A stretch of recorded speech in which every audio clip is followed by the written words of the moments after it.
Allah kadir Tuhan di kami Masajud Nabi di dalam ayat Rahmat kudrat oleh ilahi Masajud Nabi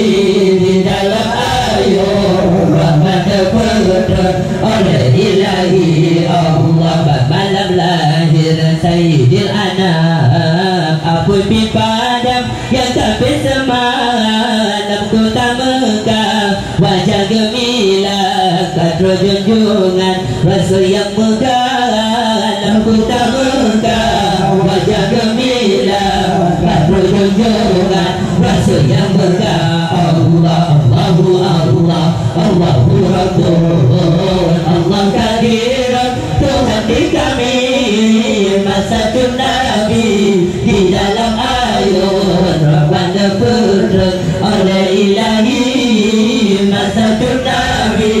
di dalam ayat Rabbana kudrat oleh ilahi Allah dari Nabi hati dan senang dengan junjungan rupa tercedang bawa terlahir pada mubatan hada berikan dengan wiladah bawa terlahir pada mubatan hada berikan dengan wiladah Allah Allahu Allah Allahu Rabbul Allah kadir Tuhan di kami Masajid Nabi di dalam ayat Rabbana kudrat oleh ilahi Masajid Nabi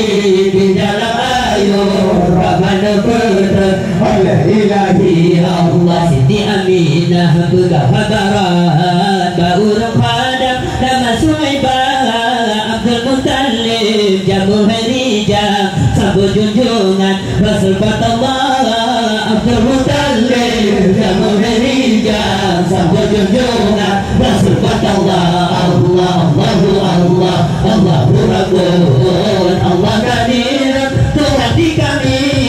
Masajid Nabi di dalam ayat Rabbana kudrat oleh ilahi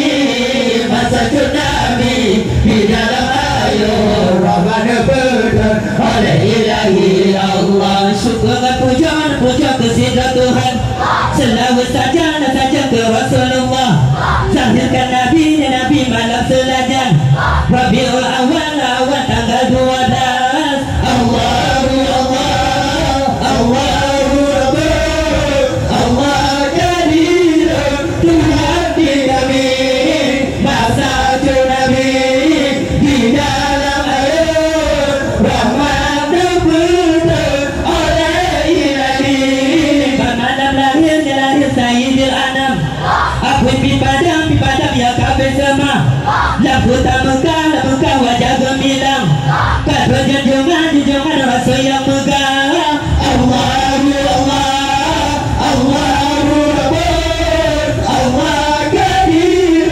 Tuhan di kami Masajid Nabi